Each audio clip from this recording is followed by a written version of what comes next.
ঘরে থাকা সামান্য কিছু উপকরণ দিয়ে আজকে দুর্দান্ত স্বাদের এই রেসিপিটা আপনারা বানিয়ে নিতে পারেন। এখানে দেখুন নিয়ে নিয়েছি সিদ্ধ করে নেওয়া 3টে ডিম আর মিডিয়াম সাইজের 4টে আলু। আলুগুলোর খোলা ছাড়িয়ে ধুয়ে পরিষ্কার করে নিয়েছি। কড়াইতে তেল দিয়ে দিলাম, তেলটাকে খুব ভালো করে গরম করে নিয়েছি। তেল গরম হয়ে যেতে তার মধ্যে সিদ্ধ করে রাখা ডিমগুলোকে লাল করে ভেজে তুলে নিলাম। ওই তেলের মধ্যেই দিয়ে দিলাম আলুগুলোকে। হলুদ আর লবণ দিয়ে আলুগুলোকেও লাল করে ভেজে তুলে নেব। আলু দেখুন সুন্দর কিন্তু লাল করে ভাজা হয়ে গেছে, এগুলোকেও তুলে নিয়েছি।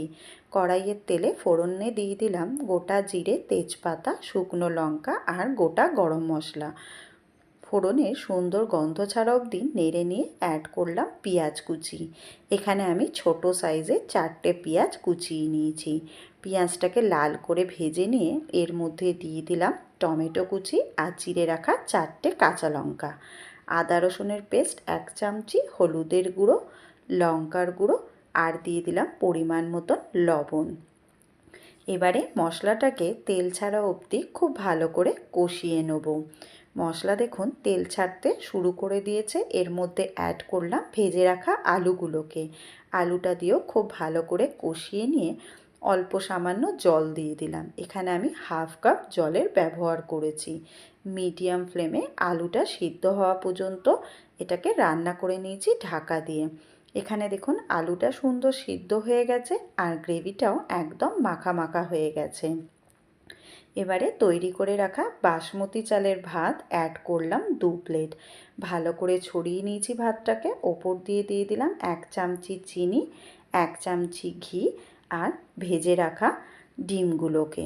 খুব ভালো করে ছড়িয়ে নিয়ে দমে বসিয়ে দিলাম 5 মিনিট লো ফ্লেমে।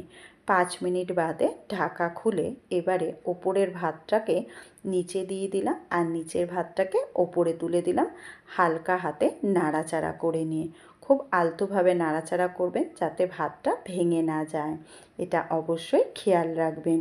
এখানে দেখুন ঝরঝরে কিন্তু ভাতগুলো একদম তৈরি হয়ে গেছে। আজকের রেসিপি কিন্তু আমার একদম তৈরি। এটা আপনারা ডিনারেও বানাতে পারেন, আবার লাঞ্চেও বানাতে পারেন। এর সাথে কিন্তু কোনো তরকারির প্রয়োজন হয় না, এমনি বানিয়ে আপনারা খেতে পারেন। আজকের রেসিপি আপনাদের কেমন লেগেছে আপনারা কিন্তু আমাকে কমেন্টে অবশ্যই জানাবেন। ধন্যবাদ।